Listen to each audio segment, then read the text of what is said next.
3X manolotra anao ny vaovao.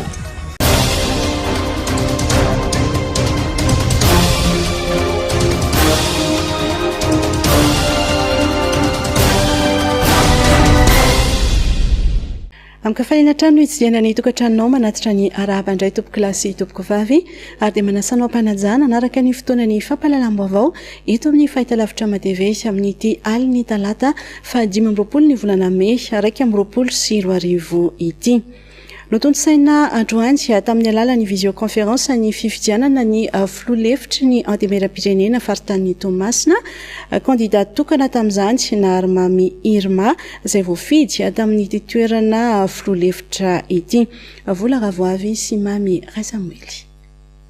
Na Armamy Irma, député ny Toamasina voalohany no tavaveriny indray eo amin'ny toeran'ny filoha-hevitry ny andemeram-pirenena ho an'ny faritany Toamasina taorian'ny fifidianana izay notanterahany député androany tamin'ny alalan'ny visioconférence candidat tokana ny rotsaka ary natolotry ny vondrona parlementaire IRD.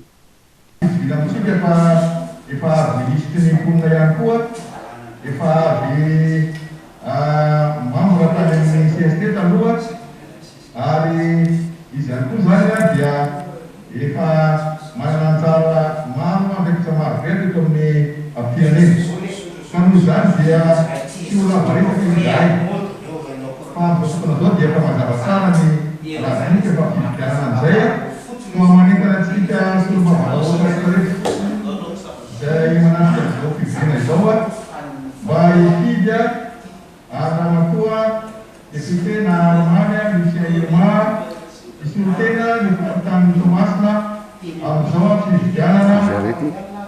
Nanapaka nefa ny premier ministre hoe latsaky ny zato dia mahazo mivory fa mila mametraka ny fepetra rehetrarehetra. Taorian'izany dia naka ny fepetra zany ny filohan'ny antemeram-pirenena hoe ndao-tsika hivory fa tsy maintsy atoantsika amina araky ny teknôlôjia hoe tsy mifandray zany tsy mifanatona fa mampiasa visioconférence. Zay no nanaovana azy. Androantsika dia tsy maintsy manapaka ihany koa nefa fa tsy maintsy ataony fifidianana ho solon'ny solotenan'ny Toamasina province ny Toamasina zany no vice président. Apetrakantsika amin'ny teknôlôjia ihany. Voafehintsika tsara ve ny teknôlôjia hoe miafina ny fifidianana. Voafehintsika tsara ve fa tsy maintsy amin'ny rariny tokony ho izy io. Araka ny tatitra ny men'ny filohan'ny antemeram-pirenena anay dia voafehy izany rehetrarehetra zany. Nizara ny efitry ny député Tim mikasika ny fifidianana izay filoha-hevitry ny antemeram-pirenena. Ataony tsy nakasitraka ny fanatanterahana izany tamin'ny alalan'ny visioconférence ary tsy nandray anjara tamin'ny fifidianana. Tao ihany koa anefa no nandatsabato ary nilaza fa malalaka ny fanehoan-kevitry ny député Tim atao anatin'ny fifidianana filoha-hevitry ny antemeram-pirenena. Amin'ny fifidianana azy moa dia anisan'ny nandray anjara tao anatin'ny fifidianana ny atianivony atokotiky Madagasikara. Io moa zany dia napetraka ny tsirairay handray ny fanapahan-kevitra izay tandrify azy manoloana an'izay fifidianana filoha-hevitra teo anivony antemeram-pirenena izay. Raha ny salanisa azon'ny vice-président izay lany amin'izao fotoana izao vice-présidente ny Assemblée nationale dia tsy mahagaga satria toanany maronisa ny candidat dia tsy mahagaga ny vokatra. Ho anay tetỳ anivon'ny fanoherana efa nametraka foana moa ny hoe fangatahana mba hanaovana an'izany présidentiel. Kanefa moa nisy ny fiovahan-kevitra teo anivon'ireo solombavambahoaka tamin'izany fanapahan-kevitra ifanoraisiny zany dia maha-démocratie ny démocratie moa dia lany zany lany maronisa fa atao amin'ny alalan'ny virtuel ilay izy dia zay no nirisona tamin'izay fifidianana izay tamin'ity androany ity. Marihana fa tamin'ireo 7 nandray anjara tamin'ny fifidianana 7 zany hoe 9 isanjaton'ireo député no mifidy anina Armamy Irma. Tsy nilaza ny heviny 10. Marihana fa na Armamy Irma izay efa nitazona io toerana io tamin'ny fitsanganan'ny antemeram-pirenena tamin'ny 2024 ary nosoloy ny député ny Fenorivo Atsinanana Bavy Angelica ary efa lasa ministra ny mponina ary efa niala tsy mpiambana amin'ny gouvernement intsony ina Armamy Irma. Nanomboka ny volana Aogositra 2024 dia Bavy Angelica indray no naka ny toeran'ny ministra ny mponina ary izao niverina ho mpiambana amin'ny biraomaritry ny antemeram-pirenena izao indray ina Armamy Irma. azo antoka ny fifidianana izay notontosaina androany ary logika ny fandresen'ny député natolotry ny IRD na Armamy Irma araka ny fanehoan-kevitra nataony député ny Miarinarivo Itasy taorian'ny fifidianana. Vola Ravoavy sy Mamy Rasamily. Lozika araka ny nambarany député ny Miarinarivo Ralan'ny Maronisa teo anivon'ny solomavambahoaka ny candidat natolotry ny IRD na Armamy Irma nosoritany ihany koa fa logiciel azo antoka no nampiasaina tamin'ny fifidianana ny tanterahan'androany. Tsy isika eto Madagasikara rery no miaina ao anatin'izao hoe fivoriana ampitain-davitra ataon'ny parlementaire izao fa ny maneran-tany manao an'io daholo misy fifidianana foana fa efa misy ny logiciel ampiasaina ireo tompona andraikitra amin'izany lafy ny fifidianana izay ho tanterahana eo anivon'ny anteny meram-pirenena izany ka amiko faux débat le firesahana hoe tsy matotra eo amiko faux débat zany fitenenana hoe tsy azo antoka ilay logiciel mitovy amin'ny ampiasaintsika ny Bruxelles mitovy amin'ny ampiasaintsika any amin'ny ONU sy ny sisa ny logiciel ampiasaina eto Madagasikara ka tsy misy antony hitenenana an'izany ny ngamba ny tena marina dia ny hoe fantatr'ireo vitsianisa fa tsy anakambara amin'ny safidy amin'izany fifidianana izay ho filoha lefitry ny anteny meram-pirenena izany satria mazava ingeny atao hoe ny fifandanjan-kery eto anivo ny anteny meram-pirenena ny IRD manomana ny fitondram-panjakana no manana ny maronisa ka logika be raha ivoaka avy amin'izany maronisa eto anivo ny anteny meram-pirenena izany izay ho filoha lefitry ny anteny meram-pirenena ho amin'ny faritany ny Tomasina. Mikasika ny fionany eo amin'ny gouvernement sy ny député nilaza ny solombavam-bahoaka Rakodondra Sofetra fa na mivantana na tsy mivantana na natanteran'izany ny zava-dehibe dia ny ahafahan'ireo député mampita ny fion'ny vahoaka amin'ny fahefana mpanatanteraka. Io zava-misy foana no tsy maintsy jerevantsika ny zava-misy dia ny hoe misy miteny ireo parlementaire sasany hoe tsy hoe no tenitsika tsy hisy dikany zany fionana tsy miaona mivantana zany diso zany fiheverana zany tsy nahazatra antsika fotsiny ilay antsoina hoe visioconférence fa tsy manambany ny teny atao sy ny mety ho fangatahana atao na ny interpellation atao ny fanaovana azy amin'ny alalan'ny visioconférence. Ny zavatra tiako tenena dia izao rehefa tsy iaino ny fahefana mpanatanteraka ny fahefana mpanao lalàna na miaona mivantana io na amin'ny alalan'ny telefônina io na amin'ny alalan'ny SMS dia tsy iaino foana izy fa rehefa tapa-kevitra izy ny iaino dia miaino foana izy na inona fomba hifandraisana ka amiko faux débat zany ny tena zava-misy dia ny hoe ahoana no fomba ahafahantsika mampita ny afatra avy amin'ny vahoaka izay nifidy isaky ny district tsirairay any amin'ireo fahefana mpanatanteraka kanefa ny ihany koa miaro ny tenantsika parlementaire miaro ny vahoaka izay nifidy any amin'ny district dia rehefa tanteraka ireo fepetra ireo dia amiko izay ny tena zava-dehibe. Tsy mbola voafaritra moa hatreto ny fotoana natanterahana ny fionany eo amin'ny gouvernement sy ny député ao anatiny ity fivoriana ara-potoana voalohany ity. Mbola tsy tonga teo anivon'ny anteny meram-pirenena ny volavolan-dalàna mifeny teti-bolam-panjakana na Sipantsina naneho ny fanahindy malohany izany indrindra ny solombavam-bahoaka ny TIM Ratsimbazafy Alain. Vola Ravoavy sy Mamy Rasamily. Ahiny indray ho tefy maika ny fandiniana ny volavolan-dalàna mifeny teti-bolam-panjakana Sipantsina ho an'ny taona 2024 hoy ny solombavam-bahoaka ny TIM Ratsimbazafy Alain. Nambarany fa hatramin'izao dia tsy mbola voaraindreo solombavam-bahoaka ny volavolan-dalàna avy amin'ny gouvernement. Hatreto aloha zany dia tsy mbola tonga eny am-pelatananay na version électronique na version physique ny mahakasika ny teti-bolam-panjakana. Marina tokoa ny voalaza teo fa efa hisasaka raha ny vanim-potoana fotoam-pivoriana izay ataon'ny Assemblée nationale amin'izao fotoana izao fa dia mbola eo am-piandrasantsika ny hahatongavan'izany na amin'ny alalan'ny version électronique na ny version physique mba ahafahan'ny solombavam-bahoaka mandinika n'izay voarakitra zany lalàna mifeny teti-bolam-panjakana Sipantsina izany. Ny volavolan-dalàna mifeny teti-bolam-panjakana Sipantsina izay tokony hanome lanja ny sosialim-bahoaka ary ny fanarenana radio-karena araka ny hevitry ny député Natsimondrano Ratsimbazafy Alain.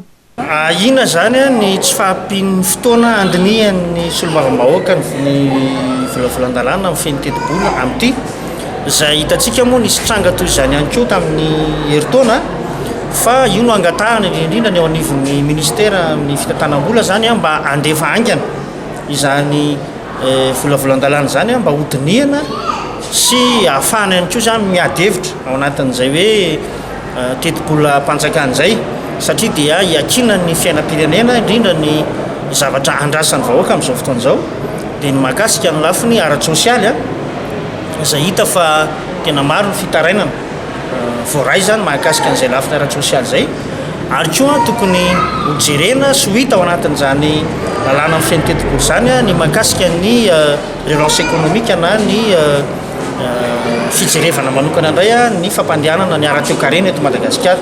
Atakiny ity parlementaire ity araka izany ny tokony hatongavana aingany ny volavolan-dalàna mifehy ny teti-bolam-panjakana sy mpantsiana mba ahafahan'ireo député mandinika izany lalina mialohan'ny hampandaniana azy. Tafavoaka ny fonja rokatra politika ny raharaha miara-manonja izay nosamborina tamin'ny volana febroary 2024 teo ampandraisana azy ireo tamin'ny fomba ofisialy androany no nanambaray ny maître Razafimanatsoa Antitra fa mitoy ny hetsika ataony miara-manonja. Volaravavy sy Mamy Rasamily. Mitoy ny hetsika izay tanterahana sy olom-bavom-bahoaka tim ao anatin'ny miara-manonja hoy Razafimanatsoa Antitra androany nandritra ny fandraisany tamin'ny fomba ofisialy ireo gadra politika noho ny raharaha miara-manonja ary nosamborina ny volana febroary 2024. Tena tsy very ianareo indray no ampianatra lesona ilay hoe izay ary efa tany izay tsy hiemotra ary hiara-mijoro aminareo. Mbola tsy vita ny zavatra izay ataontsika satria matoa misy miara-manonja, matoa manonja isika, matoa misy manohitra rehetra dia tsy mandeha ny fiainana eto amin'ity firenena ity. Any milalana tsy tokony ho izy tsika ary tsy maintsy ahitsy izany. Mbola tsy vita ary mbola lavitra ny lalana tsy maintsy andehanana. Mety azotsika atao ihany koa manafoy an'io rehefa tsika rehetra amin'ny ray lalana. Tsy teny lava be intsony aho fa tsy irery anareo izay koa matsapa fa tsy irery izahay. Ary eo ny solotena rehetra izay nirahantsika naheno teo ny filora valimanana dia miaraka sy miray fontsika rehetra. Raha ny sitrapony dia tonga teto izy androany fa izay ireo moa zany no solotena aminareo, ny solotena anareo eto.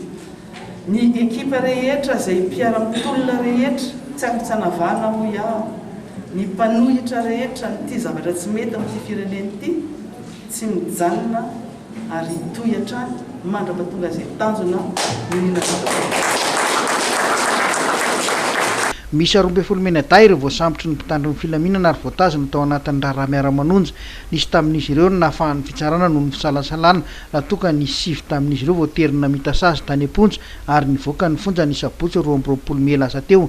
Nambaran'ny filoha-hevitry ny rodibe ny mpanohitra ho an'ny demokrasia eto Madagasikara Pasteur Tsarame Edouard fa ampy izay ny fisamborana noho ny faneho-kevitra politika. Mbola izy ihany nahatonga ny gadra tany am-ponja ary tsy fonja anankiray nanagadrana anay. Zay tsy hiteny hoe engane mba azo anao zany fa zay nay hiteny hoe ampy zay. Famonjana, fankahalana, fanagejana, fanaovana tsinotsinona, ny pretendrazana ampy zay. Notoloran'ny atoko tim matoana noho izao fisin'ny amiana ara-pahasalamana izao ireo 12 menadany kiatra noho ny raharaha miara-manonja. 3X, de l'énergie en canette, au goût très frais, pour booster tous les grands moments de ta journée. 3 fois plus d'énergie pour ne plus t'arrêter. 3X, triple ta force. Oh, encore? Panne de courant? Arrêt de production? Arrêt de chantier? Et même plus? Pour tous ces problèmes d'énergie, notre solution, les groupes électrogènes CGM 100% italien avec moteur original. Puissance à partir de 10 kVA, garantie 1 an, SAV de qualité. Fini les coupures, soyez autonome. Batimax. La qualité au meilleur prix.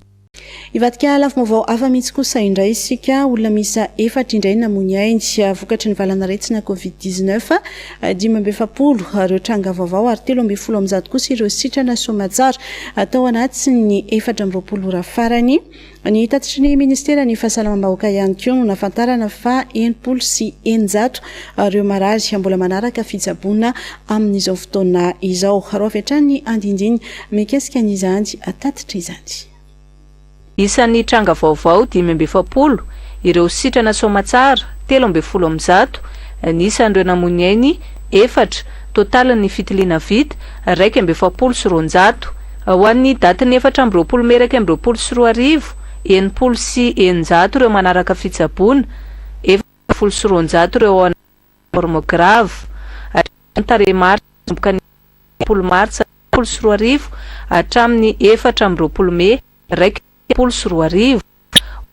704 no efa nitondra ny tsimikaretina covid-19 totalin'ny sitrana 723 alina manome ny ta 990 isanjato. Ny isan'ireo maty 7 manome ta 2,7 isanjato hatramin'ny datin'ny 4 May 2024 7 hetsy ny isan'ny fitiliana vita. Ho an'ny faritra Analamanga manokana Ambohidratrimo 5 ny tranga vaovao, Antananarivo Atsimo 5 ny tranga vaovao, Antananarivo Avaradrano 1 vaovao, Antananarivo Renivohitra 3 tranga vaovao.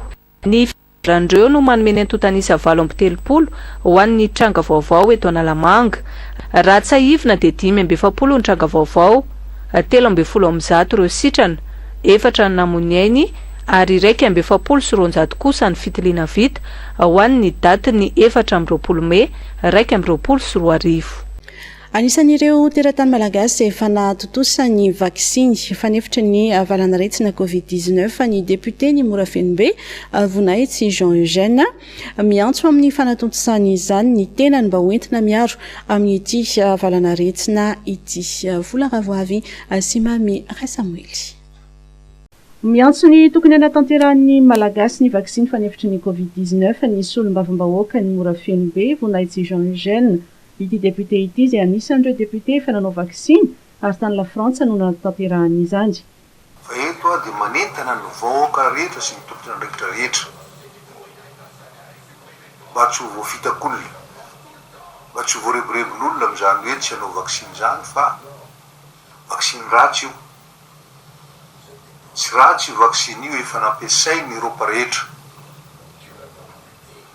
fa aritsika na tiana na tsy tiana tsy manana safidy tsika satria tsika tsy mahay manao vaksiny fa aty dia manana vaksiny maro karazany ny safidy izy.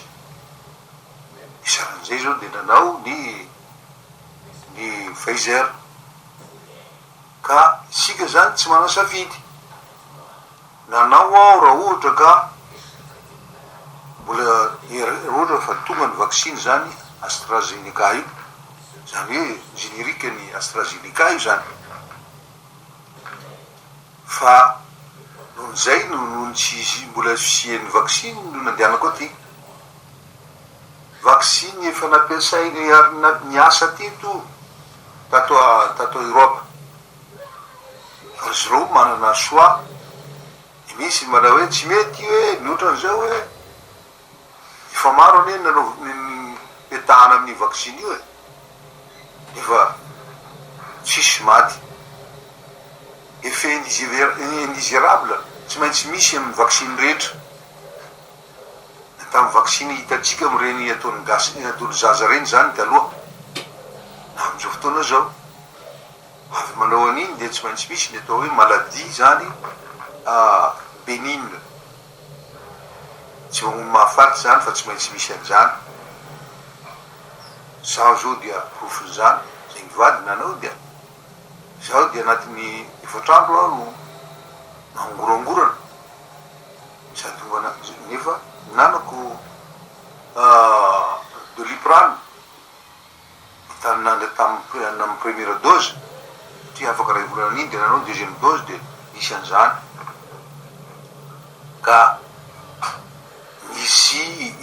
ziravilaby vaksiny rehetra fa aza mety riboribon'olona atsika tsy hanao an'izany vaksiny an'izany fa manintana anareo aho satria be koa ny manaratsy ny vaksiny io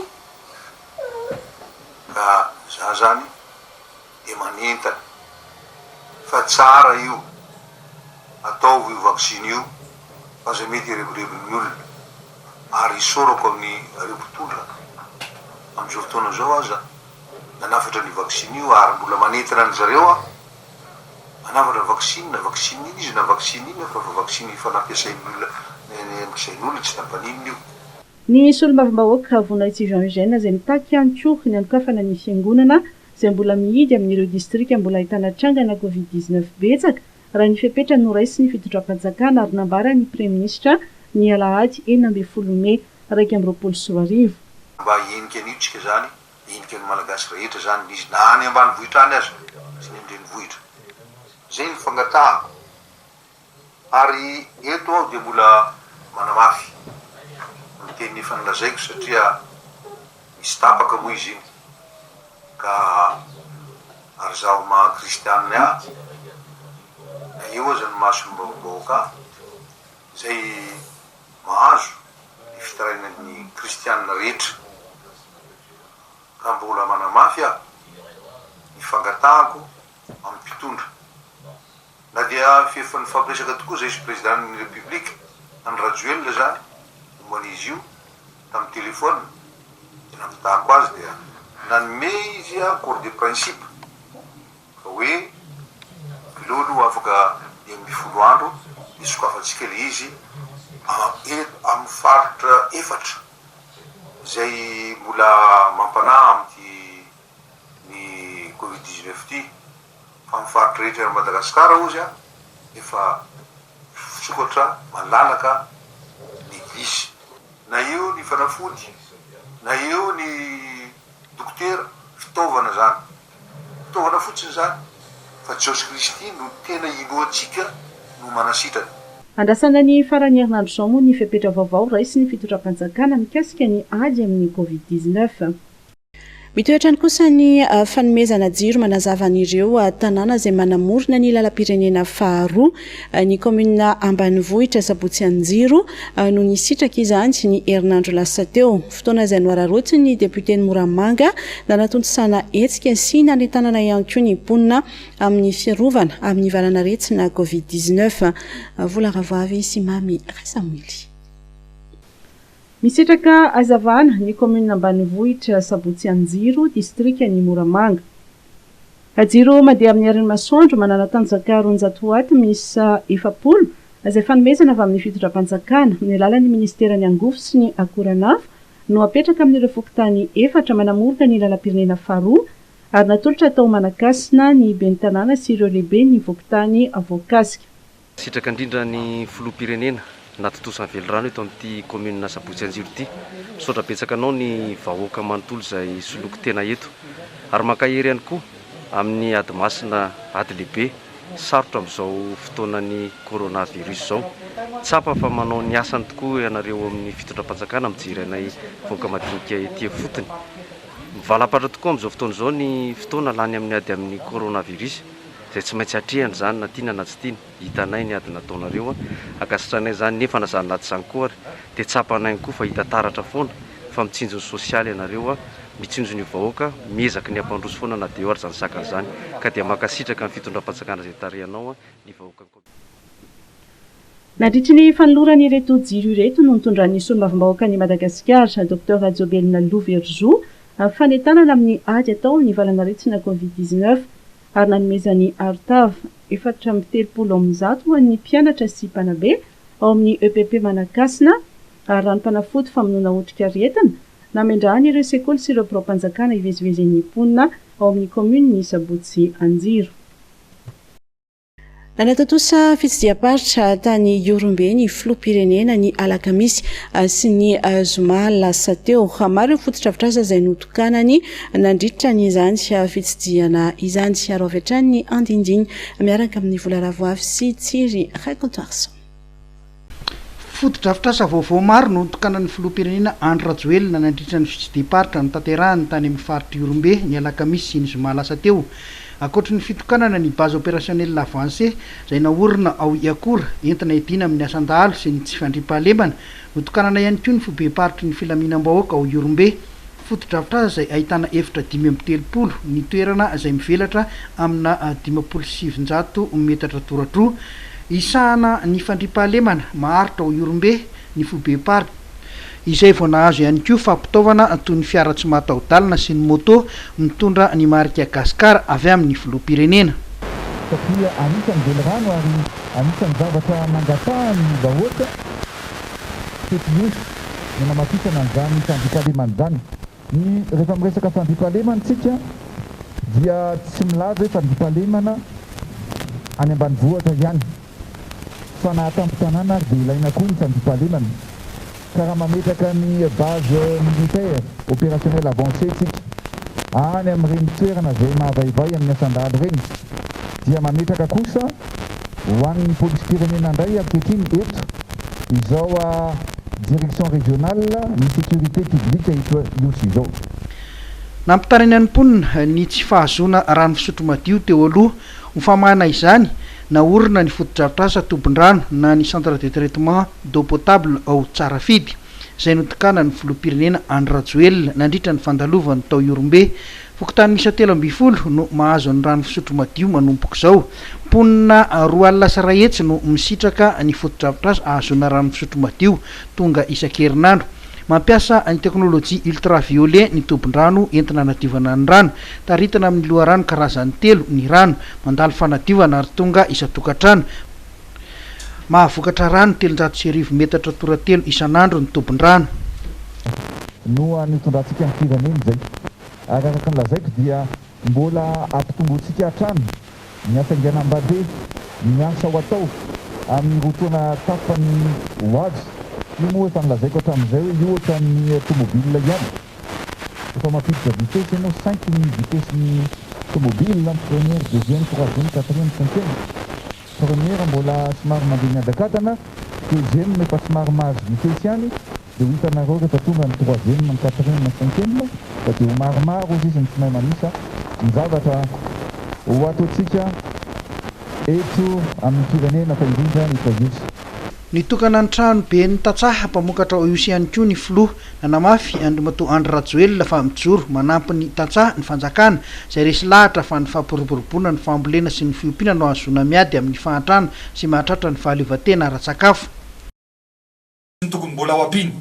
Anisan'izany ohatra eto a Iorombe dia ny fiara-miasa amin'ny le tetikasa izay napetratsika ka ao anatin'izay tetikasa fiariny izay dia eto a Iorombe dia ampitomboana ny vokatra fiompiana indrindra moa zany fa mifahazahoana atody ka nisy fanampiana nataon'ny fiarina ary efa mandeha izy io ankehitriny izay ahitana vokatra hatrany amin'ny 4,000 atody isan'andro no fikarany zany tetikasa izany.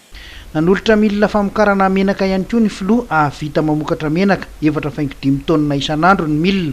Ho tonga ihany koa ny fitaovam-pamokarana ilain'ny Tatsaha, izy ny conteneur 50 hitatitra ireo fitaovana ireo ho avy amin'ity taona ity. Nitsidika ny kianja manara-penitra ao Iosy ihany koa ny filoha ahazaka olona 10 isa ny kianja, namarana ny fitsidinana nataony ny fitokanana ny lalana rarivato tao Tanambao sy ny fanolorana ny fotodrafitrasa vaovao fiangonana ho an'ny FLM fanantenana. Famanantenana nataony namboatra ny fiangonana ho an'ny mpino FLM izay nivavaka tao anaty trano miendrika falafa teo aloha. Nandratotosa fitokonana ireo mpandraray ao anivon'ny Université ny Fianaratsoa androany maraina efa mandray andraikitra tanteraka ny fitondram-panjakana manoloana ilay fanafian-dalo tany Midongy Atsimo. Adiola misa 3 kosa izay anisany namany delona kely no laviny balle ny zandary aro avy hatrany indray areo vaovao tapatapainy. Taoriny 4 ora no men'ireo mpandraray ao anivon'ny Université ny Fianaratsoa ny tompon'andraikitra mahana ny olana dia niroso tamin'ny fitokonana izy ireo nanomboka androany maraina. Ratsivina dia fitakiana karama tsy voalohany no antony fitokonana. Mbola tsy nandray ny tampoka tsimbohany izy ireo ny volana aprily sy may 2024. efa nisy ny maraina teo ihany ny fifamidiniana tamin'ireo solotenany mpiasa sy ny filohan'ny oniversite. Efa mandray andraikitra tanteraka ny fidora-panjakana manoloan'ireo fanafian-dahalo anjato ny tranga tao amin'ny tanàna telo tao amin'ny komini Vondro ao amin'ny distrika ny Midongy Atsimo ny sabotsy lasa teo. Efa mihetsika ireo mpitandro filaminana Zandary sy Tafika raha tsy evina dia omby misy 10 ny lasan'ireo dahalo, trano 300 tafo no may ary nakatakalinaina miisa 3 izay efa voavitra somatsara ankehitriny ireo mpanafika. Miaramila roa tao Benonka sy fokon'olona mpanaradia misy 720 ny lavon'ireo dahalo, enina kosa naratra mafy izay efa manaraka fitsaboana. Jiola miisa 3 izay anisany nambany delona kely jiola raindahany sy adidodikotrika fakanakeriny no lavon'ny balan'ny Zandary raha nitsoaka teny an-dala nisamborana azy ireo tao Bevondrona, commune Malamamaina. Lehilahy roa sy vehivavy iray fantatra amin'ny anarana hoe Perline izay vadiny delona kely zany. Matavetran'ny rola tena andalana hoentina monjy tompo-pisaboana kosa no nafatany Perline izay vadiny delona kely. Efitrefitra ny basy sy ny bomba mandatsa-dranomaso ny tolakandro ny sabotsy teo atao amin'ny mpitandro filaminana sy ireo mpitrandraka vato berila tany amin'ny kariera Andinana Avaratra. Vokany lehilahy iray no maty voatifitra teo amin'ny tendany ary olona maromaro hafa naratra. Fantatra fa nisy ny fanakatonana vonjimaika an'io kariera Nandilana io no ny adipoky nisy teo amin'ny sianaka sy ny tandroy, eo koa ny tsy fanajana ny fepetra-ara-pahasalamana. Tetsekilany dia tsy nakasitraka ireto mpitrandraka ireto satria misy araka nambaran'izy ireo olom-bovy fito sasany afaka mitsofoka ka maniraka olona ntsokosoko hitrandraka ny kariera io, mangony fotsiny ho izy ireo ny fanaovana barofo amin'ny vaton'olona ary izao ny farata amin'ny sakoriko izao moa zany. Manomboka milamina moa ny toedrara amin'izao fotoan'izao.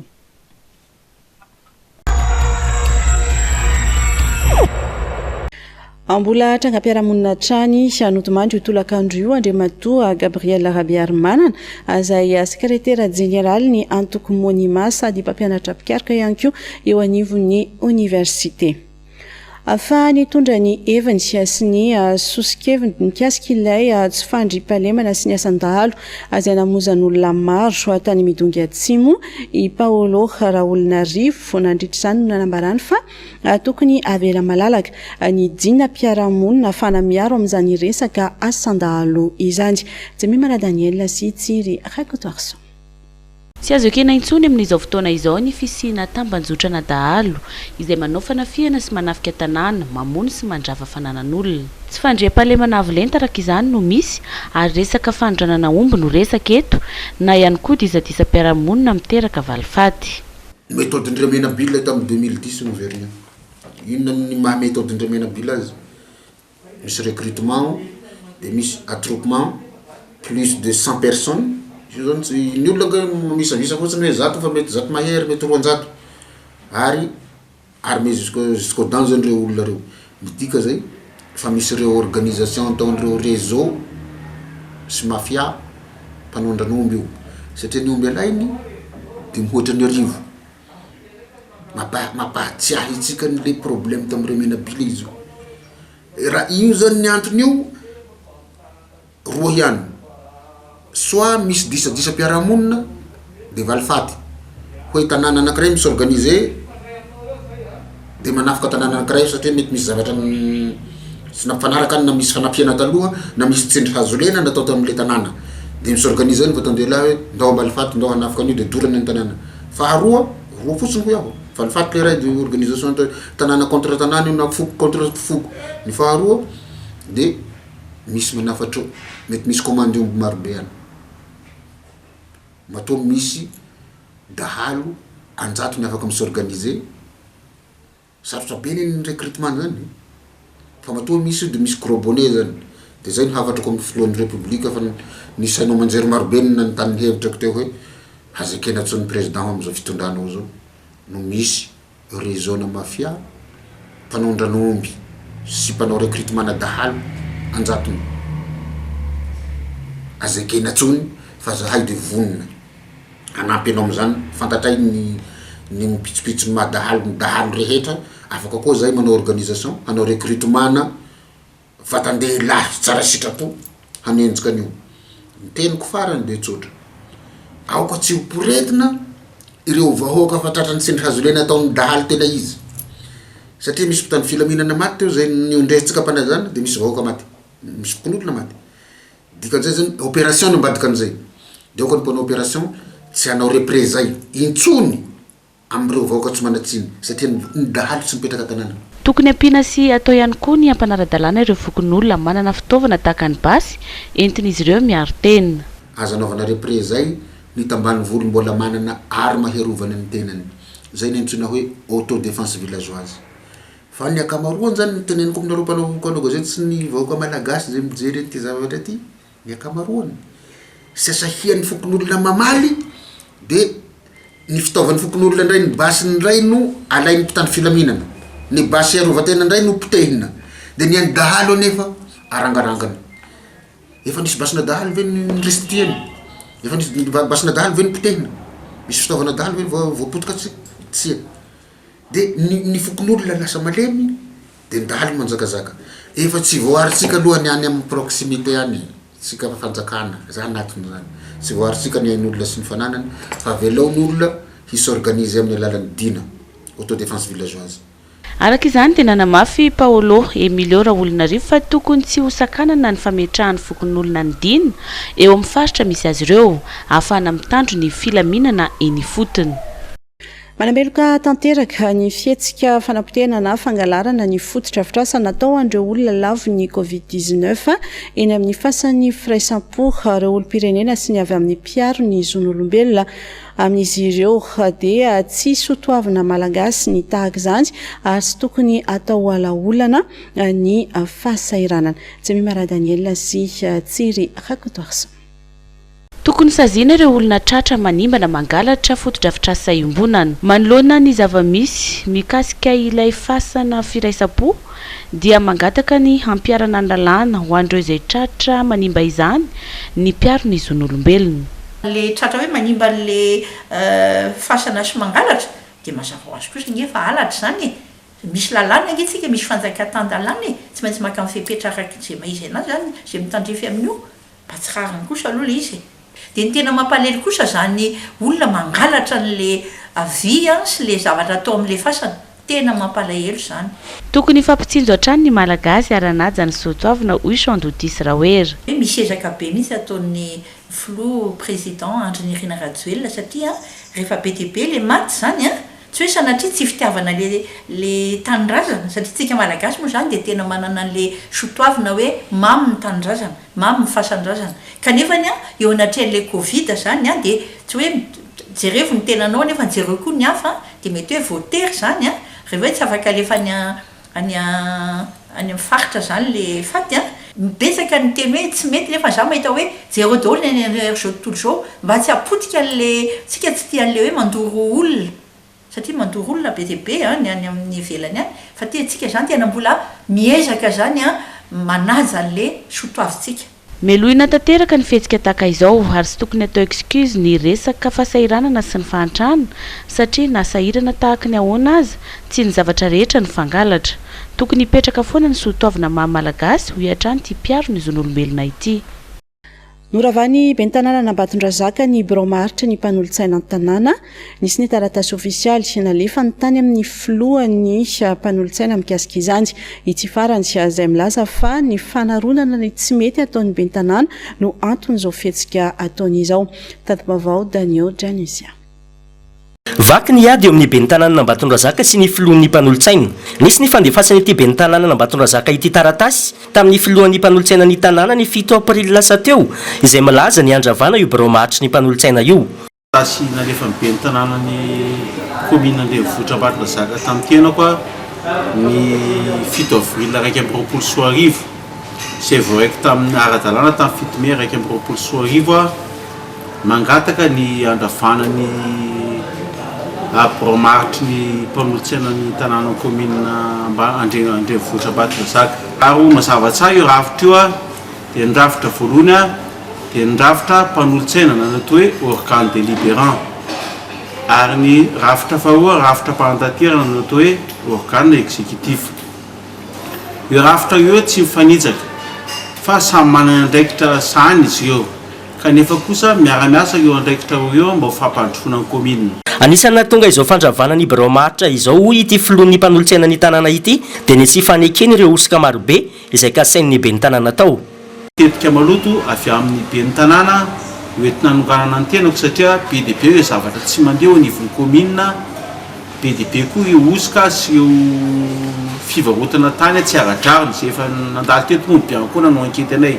Mangony fotsiny ho hatrany ny fanazavana ny fampanofana tany ho an'ny kooperativa iray mandritra ny 50 taona izay efa vitany be ny tanàna tsy nisy fifanarahana anefa mbola tsy tapaka teny anivon'ny filan-kevitra ny tanàna. Andrasana izany ny fanampanazavana hoentiny be ny tanàna Ambatondrazaka manoloana izany satria dia nitsifitra hitsy farany izany fandravana isaky atao izany. Ary ny fantaniana mipetraka ho an'ny mpanara-baovao dia ny hoe azo be ny tanàna atao tokoa ve ny mandrava ny Bromatry ny mpanolotsaina ny tanàna.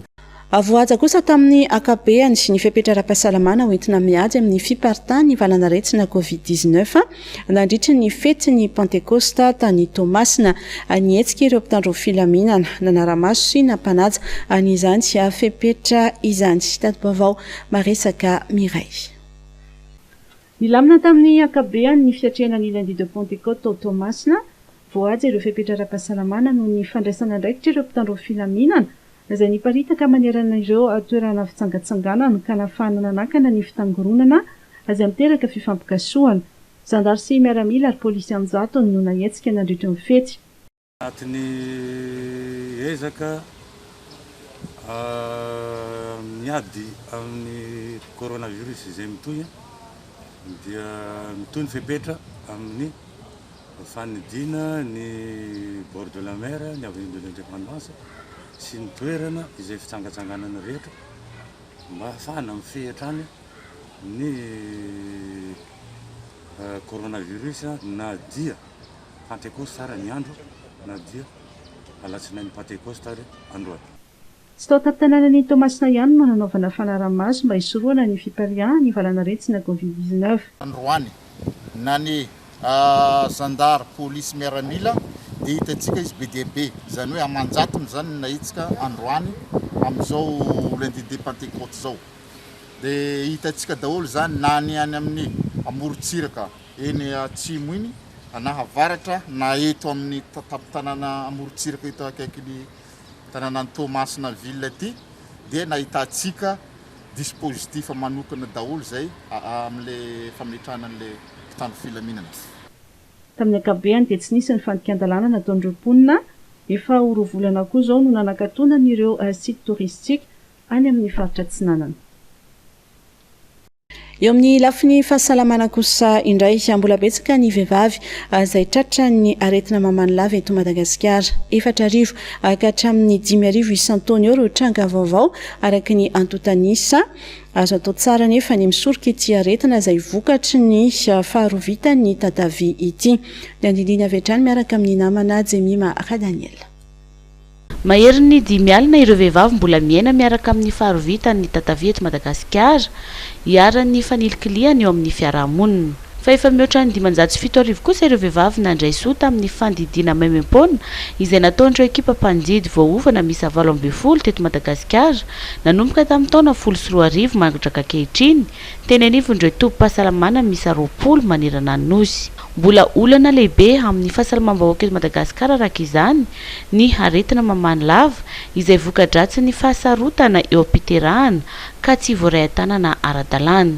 Asoroana tsara nefa ny aretina amin'ny alalan'ny fanatonana aingana ny tompom-pahasalamana rehefa hiteraka na hisoroana ihany koa ny voka aloloatra. Ny zon'ny vehivavy dia zon'olombelona aoka izay ny aretina mamany lava.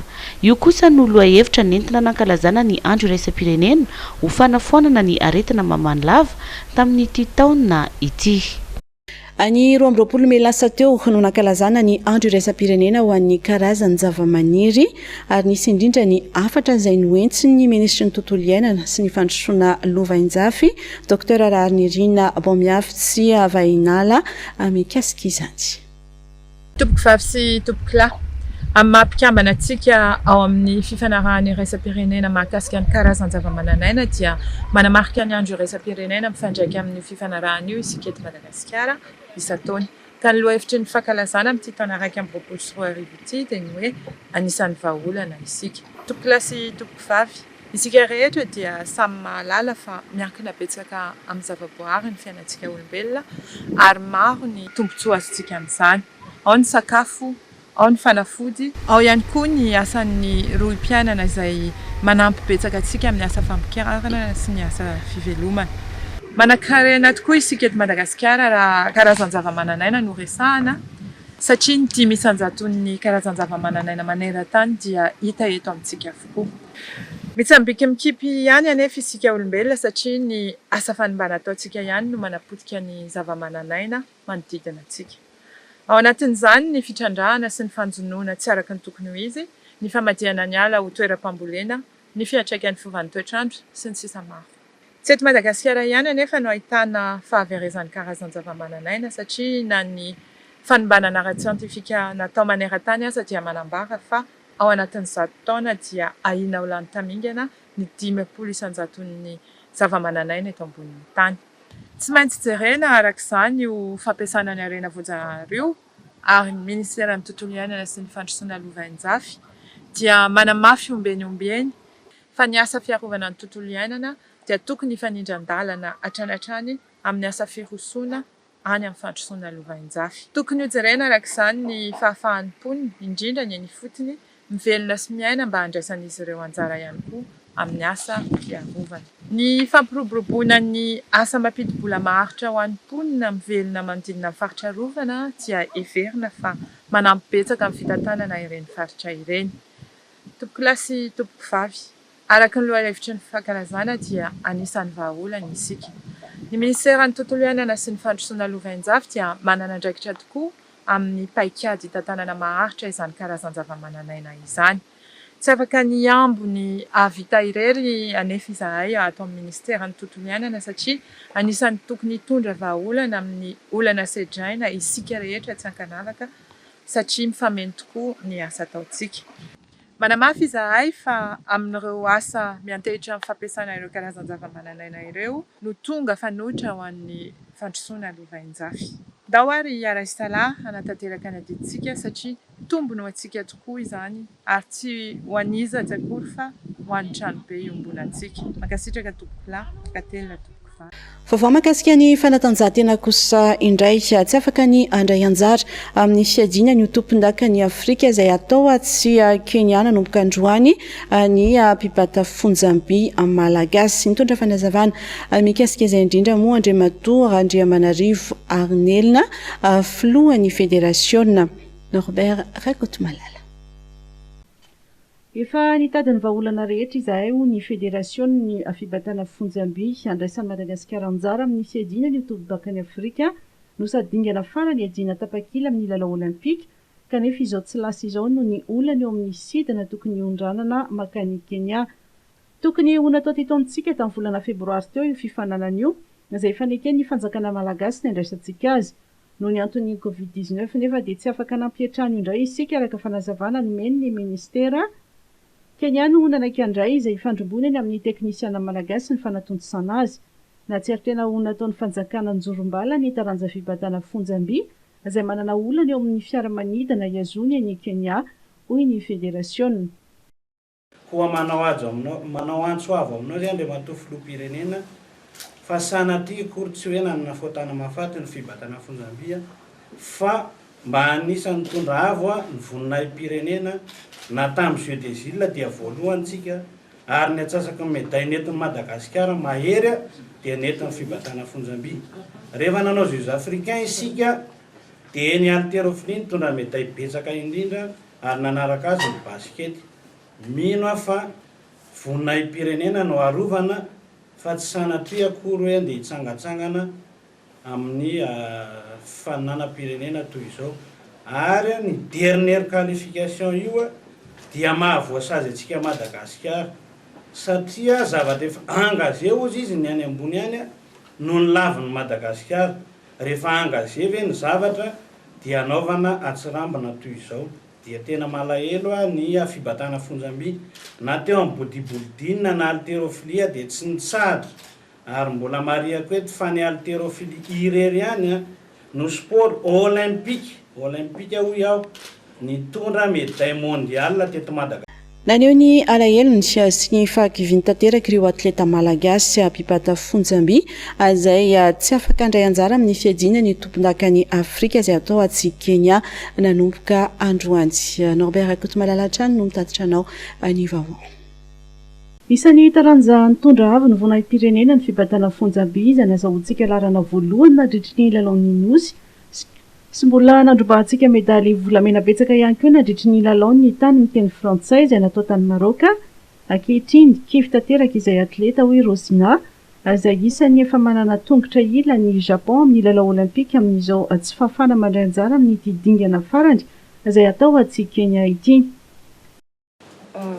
Le izy zany mampalahelo sady mahakivy satria efa tao anatin'ny fotoana maro nafoizana zavatra maro mihitsiny nanomanana an'le hoe anaovana Jeux olympiques sady io koa hoe nitanjon'ny atleta rehetrarehetra ny hanao an'le Jeux olympiques dia kivy sady tena malahelo zany tena malahelo hoe ohatrany hoe tsy rara ilay fanjakana zany zay fédération anay nefa efa manao izay zavatra rehetra hoe ampatonga anay hanao an'le Jeux olympiques nefa le fanjakana tsy mirarahanay dia malahelo zay sady kivy tanteraka aloha fa tsy hoe ohatrany ahoana amin'ny fiovanjavatra mangataka zany zay hoe mba hajereo zay haltérophilie satria zay matetika mitondra médaille foana tsy matetika moa fa mitondra médaille foana zay isaky ny mandeha mivoaka ary tsy maintsy médaille d'or tsy maintsy misy foana zany dia mba miangavy zay mba hajereo manokana mihitsy. Eric, inona ny afaka ambarany Eric manoloana zao zava-misy zao? Ny afaka ambara Roa taona no nanomanana ankizy ny lalao olimpika sy ny fifananana maro ny adina tapakila ho an'ny lalao olimpika ho ireo teknisiana. Very fanambola-velona izahay ho ireo atleta satria very ny ezaka efa ny matematesanay nandritry ny taona maro. Dia izay ihany koa no netiko nanakatinao tanteraka ny fotoana ny fampalalam-baovao tamin'ity alina ity mankasitraka anao izay nanaraka izany hatramin'ny farany mametraka ny veloma mandrapitafa indray tompoko lasy tompoko vavy. 3X nanolotra anao teo ny vaovao.